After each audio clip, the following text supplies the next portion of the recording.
அவர் வந்து அந்த மேடையில் அமர்ந்திருந்தது பார்த்ததே கண்கொள்ளா காட்சியாக இருந்தது.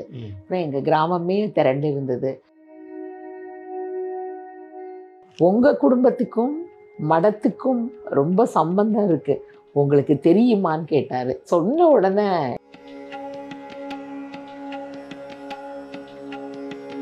இன்னைக்கு வந்து அர்த்தமுள்ள இந்து மதம் புத்தகம் தான் நிறைய விற்பனை ஆகுது. வந்து கல்யாண வீடுகளில் பரிசாக கொடுக்கிறார்கள். எல்லார் வீட்லேயும் அந்த பகவத்கீதை, ராமாயண மகாபாரதம் போல.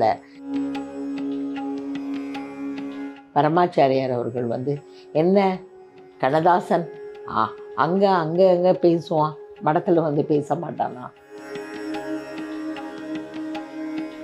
ஒரு மடம் செய்ய வேண்டிய வேலையை தனி மனிதனா நீ செஞ்சிருக்க. அதனால வந்து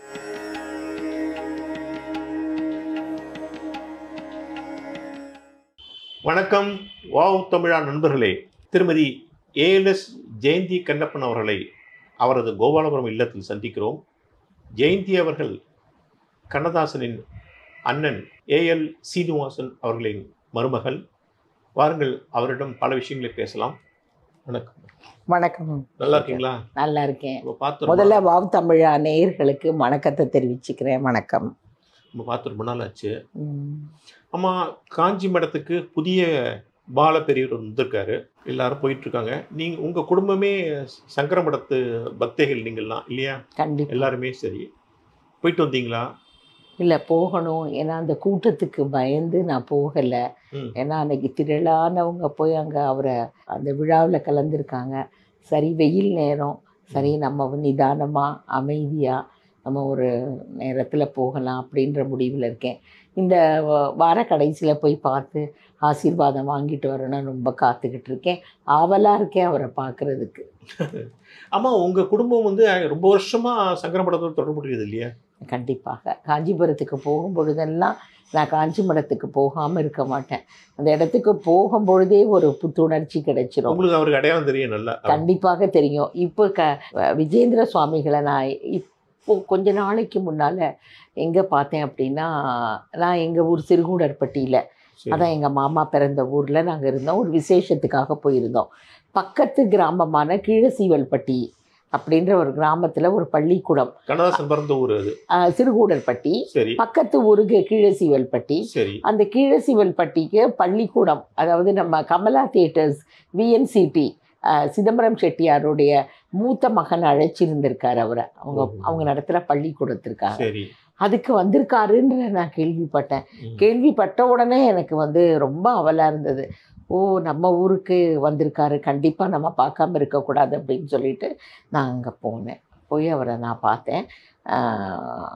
ரொம்ப அப்படி அவர் வந்து அந்த மேடையில் அமர்ந்திருந்தது பார்த்ததே கண்கொள்ளா காட்சியாக இருந்தது. அப்புறம் எங்கள் கிராமமே திரண்டு இருந்தது அவரை பார்க்குறதுக்காக.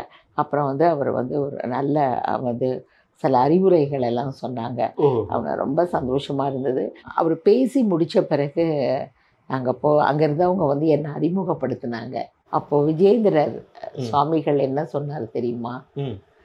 இன்னார் குடும்பத்தை சேர்ந்தவள்னு சொன்ன உடனே, உங்கள் குடும்பத்துக்கும் மடத்துக்கும் ரொம்ப சம்பந்தம் இருக்குது, உங்களுக்கு தெரியுமான்னு கேட்டார். சொன்ன உடனே எனக்கு அப்படியே புல்லரிச்சு போயிடுச்சு. ஐயோ, என்ன இப்படி அவர் சொல்கிறாரே, அதுவும் அவர் திருவாய் மலர்ந்து சொல்கிறாரேன்னு ரொம்ப சந்தோஷப்பட்டேன். அப்புறம் எனக்கு கண்டிப்பாக தெரியும், நான் வரும்பொழுதெல்லாம் நான் காஞ்சிபுரத்துக்கு நான் அந்த வரும்பொழுதெல்லாம் நான் கண்டிப்பாக நான் மடத்துக்கு வராமல் இருக்க மாட்டேன் அப்படின்னு சொன்னேன். ரொம்ப சந்தோஷமாக வாங்க அப்படின்னு சொன்னார். அதுக்கப்புறம் நீங்கள் நம்ப மாட்டீங்க, அவர் போன பிறகு ஒரு மழை அடிச்சுது பாருங்கள். நல்லா அந்த நாங்கள் மழைக்காக காத்திருந்தோம். அவர் காரில் ஏறி பயணம் போகிறாரு, மழை அப்படி ஒரு மழை. நாங்கள் எல்லாம் அந்த பள்ளிக்கூடத்து அந்த வகுப்பறையில் நின்றுட்டு இருந்து ஒரு அரை மணி நேரம் நல்ல மழை. அந்த விழா நடக்கும்போது மழை பெய்யலை. அதுக்கப்புறம் அதே நான் ஒரு நல்ல சகுனமாக நான் அதை வந்து நான் நினச்சேன். அது மாதிரி இல்லை, இன்னொரு சந்தேகம் என்னென்னா, கண்ணதாசன் அவர்கள், கவியரசர் கண்ணதாசன் அவர்கள் அர்த்தமுள்ள இந்து மதம் எழுதியதுக்கு அப்புறம் தான் மடத்தோட பார்வைக்கு வந்தாரா, அல்லது மடத்தின் பார்வைக்கு வந்த பெண் தான் அர்த்தமுள்ள இந்து மதம் எழுதினாரா? அதாவது என்ன அப்படின்னா, அந்த சம்பவம் எப்படி நடந்தது, அந்த அர்த்தமுள்ள இந்து மதம் எப்படி எழுதப்பட்டது அப்படின்னா, இன்னைக்கு வந்து அர்த்தமுள்ள இந்து மதம் புத்தகம் தான் நிறைய விற்பனை ஆகுது. வந்து கல்யாண வீடுகளில் பரிசாக கொடுக்கிறார்கள். எல்லார் வீட்லேயும் அந்த பகவத்கீதை, ராமாயண மகாபாரதம் போல இந்த அர்த்தமுள்ள இந்த மதம் 10 பாகங்களும் வச்சுருக்காங்க. அன்னைக்கு ஒரு செக்ரட்டேரியட்டுக்கு நான் போயிருந்தேன். ஒரு பெரிய ஐஏஎஸ் உயர் அதிகாரி, அவருடைய மேஜையில் வந்து அர்த்தமுள்ள இந்து மதம் புத்தகம் இருந்தது. நான் பார்த்தோன்னே சொன்னேன், ஐயோ எனக்கு அந்த புத்தகத்தை தலைப்பை பார்த்துட்டு ரொம்ப சந்தோஷப்பட்டு, என்னங்க ஐயா இவ்வளோ ஃபைலுக்கு நடுவில் இந்த புத்தகம் இருக்கிறது அப்படின்னு கேட்ட உடனே அவர் சொன்னது என்னென்னா, ரொம்ப வேலை இருக்கும், எனக்கு கொஞ்சம் நேரம் வந்து நான் வந்து ரிலாக்ஸ் பண்ணணும்னு நான் நினைப்பேன். அப்போ நினைக்கும் போது நான் உடனே அந்த புத்தகத்தை எடுத்து இந்த பக்கம் அந்த பக்கம் எந்த பக்கத்தையாவது நான் துறப்பேம்மா, எந்த பக்கம் வருதோ ஒரு 2 பக்கங்களை படித்த உடனே என் மனசு லேசாகிடும் அப்படின்னு சொன்ன உடனே அதிசயிச்சு போயிட்டேன். எந்த அளவுக்கு வந்து அந்த புத்தகத்தில் அவர் எழுதியிருக்கிறது தாக்கம்னு சொல்லுவாங்க, அது எப்படி இருக்கு, அது பல பேருக்கு ஏற்பட்டிருக்கு. அது என்னன்னா, ஒரு தடவை கவிஞர் கண்ணதாசன் அவர்கள் மாமா வந்து மலேசியாவுக்கு போயிருக்காரு. சும்மா ஏதோ ஒரு விஷயத்துக்காக போயிருக்காரு. அங்கே வந்து ஒரு நகரத்தார் சத்திரம்னு சொல்கிறது, விடுதின்னு, அங்கே நகரத்தார்கள் மாதாந்திர கூட்டம்லாம் நடைபெறும். அந்த மலேசியாவில் இருக்க அந்த ஊரில் இருக்கிற நகரத்தார்கள்லாம் ஒன்றா சேர்ந்து பேசுகிற இடம். அது ஒன்று நிறைய பெரிய ஹால் மாதிரி இருக்கும். அப்போ அவங்க கவிஞர் வந்திருக்காருன்னு சொன்ன உடனே அதை அவங்க கூப்பிட்ருக்காங்க. இன்றைக்கி வந்து எல்லாரும் அவரை மாமாவை பார்க்குறதுக்கு ரொம்ப விருப்பப்பட்டு அன்றைக்கி ஒரு மீட்டிங் மாதிரி கூப்பிட்ருந்தாங்க. அப்போ சொன்னோன்னா அவர் வந்து ரொம்ப மாமாவும் ரொம்ப விருப்பப்பட்டு அங்கே போயிட்டு இப்போ எல்லாரையும் பார்த்துருக்காரு. அப்போ வந்து ஏதாவது பேசுங்கன்னு சொல்லியிருக்காங்க கூட்டத்தில் இருந்தவங்க எல்லாரும். மேடை போட்டிருந்தது, மாமா உட்காந்துருக்கிறாரு. அப்போ சொன்ன உடனே பேசுங்கன்னு சொன்ன உடனே கூட்டத்திலேருந்து ஒருத்தர் சொல்லியிருக்காரு, எந்த தலைப்பும் கொடுக்கப்படலை, கூட்டத்தில் இருந்த ஒருத்தர் சொல்லியிருக்காரு, இந்து மதத்தை பற்றி பேசுங்களேன் அப்படின்னு கேட்டிருக்காங்க. ஸோ எக்ஸ்டெம்போ மாதிரி மாமா வந்து 1 மணி நேரம் இந்து மதத்தை பற்றி, அப்போ அவர் மனசில் என்ன தோணுச்சோ, அவர் அறிந்த மதத்தை, அவர் பிறந்த மதத்தை பற்றி அவர் வந்து பேச ஆரம்பிச்சிருக்காரு. சொன்னால் எல்லாரும் ரொம்ப அதை வந்து ரசிச்சிருக்காங்க. அதில் இருந்த விஷயங்களெல்லாம் ரொம்ப கேட்டு உள்வாங்கி சந்தோஷப்பட்டிருக்காங்க. அது வந்து ஒரு பெரிய வரவேற்பு அன்னைக்கே கிடைச்சிருக்கு. வந்தாச்சு, அப்போல்லாம் வந்தாச்சு. சரி, பேசியிருக்காரு. அதுக்கப்புறம் என்ன ஆயிருக்கு, சென்னைக்கு வந்த உடனே இது தினமணி கதிர் ஆசிரியர் சாவி அவர்கள் வந்து ஒரு நெருங்கிய நண்பர் கவிஞர் அவர்களுக்கு. அவர் இந்த விஷயத்தை கேட்டுட்டு அவருடைய பத்திரிகை கதிரில், நீங்கள் ஏன் இதை வாரம் எழுதக்கூடாது, தினமணி கதிர் சாவியோட பத்திரிகை, அதில் எழுதுங்கன்னு சொன்ன உடனே அதை எழுதியிருக்காரு வாரம் அன்றைக்கி பேசுனது. அப்புறம் அதுக்கப்புறம் அவருக்கு தோன்றிய கருத்துக்களை பதிவு பண்ணிகிட்டே வரும்போது அதற்கும் வாசகர்களிடையே பெரிய வரவேற்பு கிடைச்சிது. கிடைத்த உடனே அடுத்தது என்ன இருக்குது, கோயில்களில் கூப்பிட ஆரம்பிச்சிருக்காங்க. பார்த்தசாரதி கோயில், கபாலீஸ்வரர் கோயில் மண்டபத்தில் வந்து அதாவது அந்த வார கடைசியில் பேச ஆரம்பிச்சிருக்காரு. இந்து மதத்தை பற்றி தான். அப்போ பேசின உடனே அதுவும் பெரிய வரவேற்பு. கூட்டம் அதிகரிக்க இவர் வாரம் கூட்டம் அதிகரிச்சுட்டே வந்திருக்கு. இதை கேள்விப்பட்டு நம்ம காஞ்சிபுரம் நம்ம மடத்தில் இருந்து டி நகர் அவருடைய வீட்டிற்கு அழைப்பு வந்திருக்கிறது. வந்து இந்த மாதிரி நேற்று வந்து மகா பெரியவர் பரமாச்சாரியார் அவர்கள் வந்து, என்ன கண்ணதாசன் அங்கே பேசுவான், மடத்தில் வந்து பேச மாட்டானா அப்படின்னு கேட்டதை இவங்க சொல்லியிருக்காங்க. உடனே கவிஞருக்கு வந்து நம்பவே முடியல. என்னது, மகா பெரியவர் கேட்டிருக்காரா, நான் பேசுவதை கேட்கணும்னு சொல்லியிருக்காரா, எனக்கு அழைப்பு விடுத்திருக்கிறாரான்னு சொல்லிட்டு மற்ற வேலைகளை எல்லாம் அவர் தள்ளி வச்சுட்டு ஒரு 2 நாளில் சென்னையிலேருந்து காஞ்சிபுரம் வந்து மடத்துக்கு வந்திருக்காரு பேசுகிறதுக்கு ஒரு மாலை பொழுதினிலே. அது எப்படி இருந்தது அப்படின்னு சொன்னால் நான் அப்படியே நினச்சி பார்க்குறேன். மடத்தில் அந்த மெயின் அந்த திறந்த வெளியில் கூட்டம், ஒரே தலை, எக்கச்சக்கமான அந்த நிறைய பேர் அந்த கூட்டத்தில் வந்து ஆண்களும் பெண்களும் உட்கார்ந்துருக்காங்க ஒரு பேச்சை கேட்குறதுக்கு. கேட்ட உடனே எப்படி அமைப்பாக இருக்காங்க, ஒரு மேடை. அந்த மேடையில் ஒரு 4 பெஞ்சு போட்டு நல்ல கலர் ஜமுக்கால விரித்து ஒத்த தேக்கு சேரு, கைப்பிடி வச்ச ஒரு தேக்கு சேரு வச்சு போட்டிருக்காங்க. மைக்கு முன்னால் ஒரு சிங்கிள் மைக். இந்த பக்கம் 4 பெஞ்சு. உங்களுக்கு பரமாச்சாரியார் எப்படி உட்கார்ந்து ஆசீர்வாதம் பண்ணுவாருன்னு உங்களுக்கு தெரியும். போட்டு அவர் தண்டத்தோடு உட்கார்ந்துருக்காரு. இவர் வாசலில் நின்ன உடனே, அந்த ஹாலுக்கு வெளியே அந்த வாசலில் நின்ன உடனே பணியாள்களை, பக்கத்தில் இருக்க பணியாள்களை பார்த்து கேட்டிருக்காரு, என்னப்பா உங்களுக்கு இது அநியாயமாக தெரியலையா? மகா பெரியவர் அங்கே இருக்கார், அவருக்கு சமமாக எனக்கு மேடையில் போட்டு சேர் போட்டு நீங்கள் என்னை உட்கார வைக்கிறதுக்கு இப்படி அமைச்சிருக்கீங்களே, நான் எப்படி அவர் முன்னால் நான் அப்படி உட்கார்ந்து நான் பேச முடியும் அப்படின்னு. ஆனால் அதான் மகா பெரியவர். அவர் அந்த பார்வையிலேயே கவிஞர் மனசில் என்ன தோணுதுன்னு தெரிஞ்சு அவர் பக்கத்தில் இருக்க பணியாளர்கிட்ட என்ன சொல்லியிருக்காரு அப்படின்னா, என்ன எனக்கு தெரியும் என் முன்னால் அவன் உட்கார்ந்து பேச மாட்டான் சேரில், அதனால் அவன் கனத்த உடம்புக்காரன், சப்பளாங்கம் போட்டு உட்கார்ந்து பண்ண முடியாது, அவன் பேச்சை மட்டும் கேட்கணும், நான் நகர்ந்து இந்த தூணுக்கு பின்னால் நான் உட்காந்துக்கிறேன், அவன் என் காதில் அவன் பேச்சு மட்டும் விழுந்தா போதும், அவன் அதே நாற்காலியில் உட்காந்து பேசட்டும்.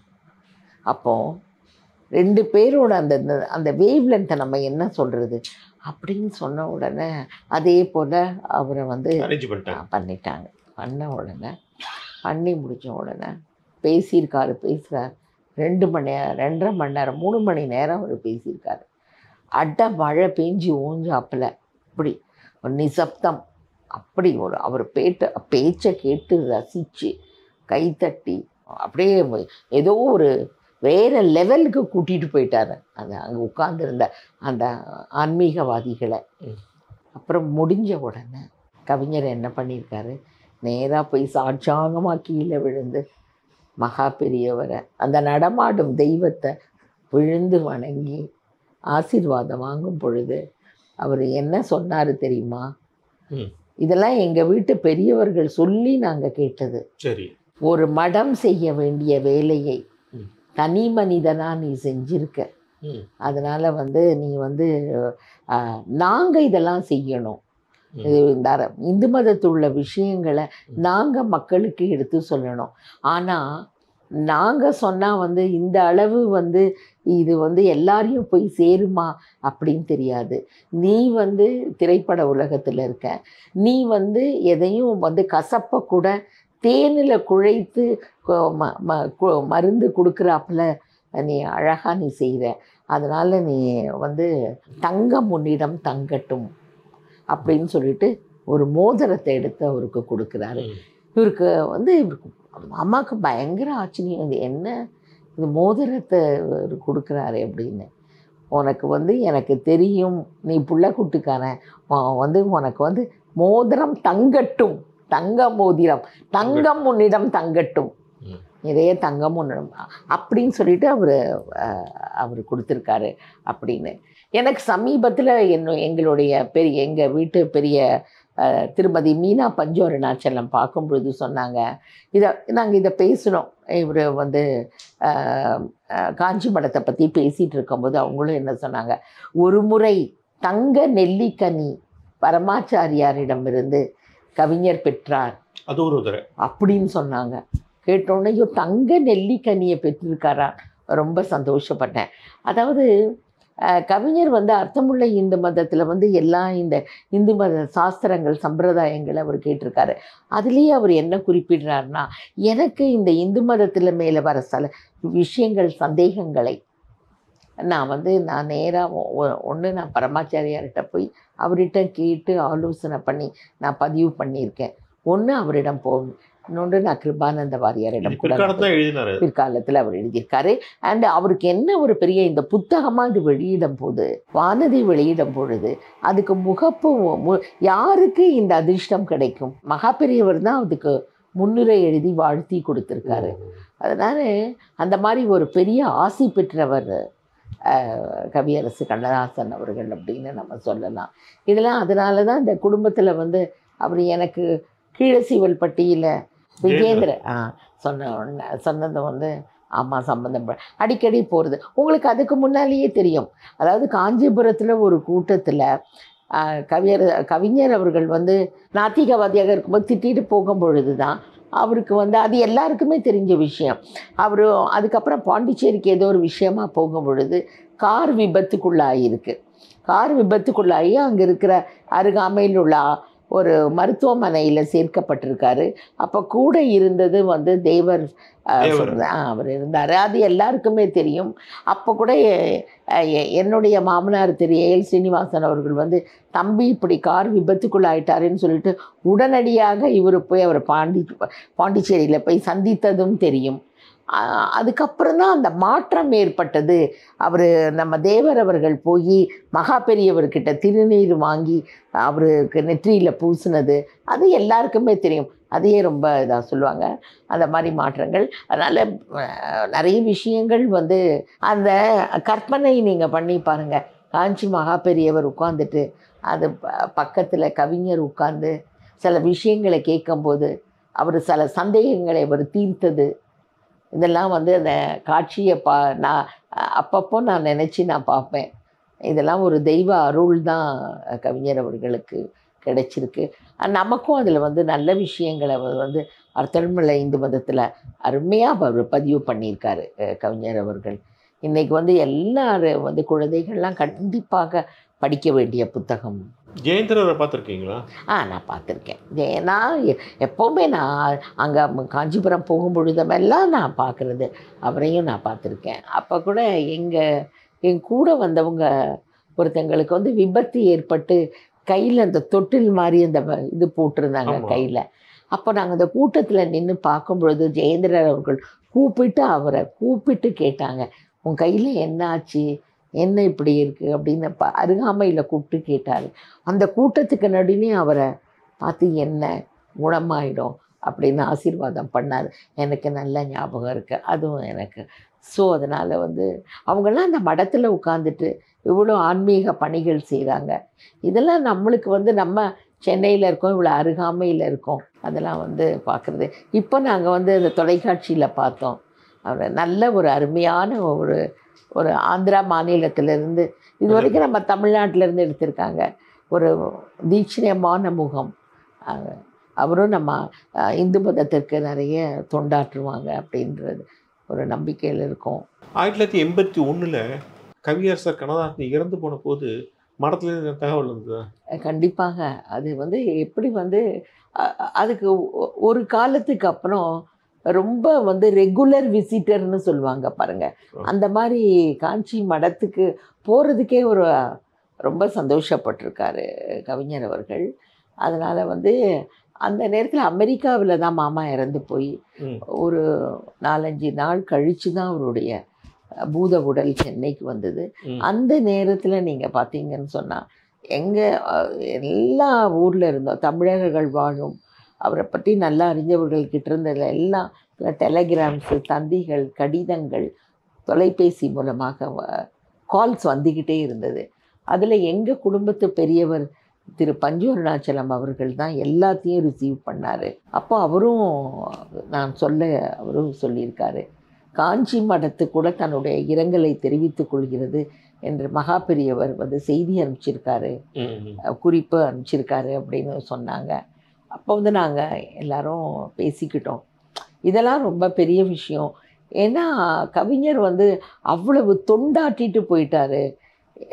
அதான் அவர் சொன்ன வார்த்தைகள் பாருங்கள், ஒரு மடம் செய்ய வேண்டிய வேலையை தனி மனிதராக நீ செய்திருக்கி அப்படின்னு சொல்லிட்டு. அதில் கூட அவர் வந்து அதில் அந்த புத்தகத்திலேயே கவிஞர் என்ன குறிப்பிட்டு எழுதுகிறார்னா, நான் இந்து மதத்து சடங்கு சம்பிரதாயங்களை மட்டும் நான் குறிப்பிட்டு எழுதுகிறேன், எல்லாருக்கும் தெரியணும், பாமர மக்களுக்கும் போய் சேரணும், இந்து மதம் என்ன சொல்ல வருதுன்னு சொல்லிட்டு. ஆனால் இந்து மதம் என்றாலே அது பரமாச்சாரியார்கள் நடமாடும் அந்த தெய்வம் தான் அவர் குறிப்பிடுறாரு.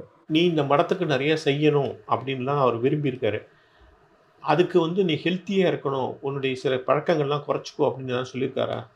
கண்டிப்பாக மாமாக்கு எப்படின்னா அவர் உள்ளமே கூட அவரெல்லாம் பார்க்கும்போது அவரை பார்க்கும் பொழுது இந்த மடத்துக்கு போகும்போது ஏன் நம்ம இவங்கள மாதிரி தான் நம்ம இருக்கணும், இப்படிலாம் இருக்கணும் அப்படின்னு ஒரு உத்வேகம் வரும். எல்லாத்தையும் என்ன பழக்கம் இருந்தாலும் அதெல்லாம் நம்ம விட்டுட்டு இருக்கணும் அப்படின்னு சொல்லிட்டு.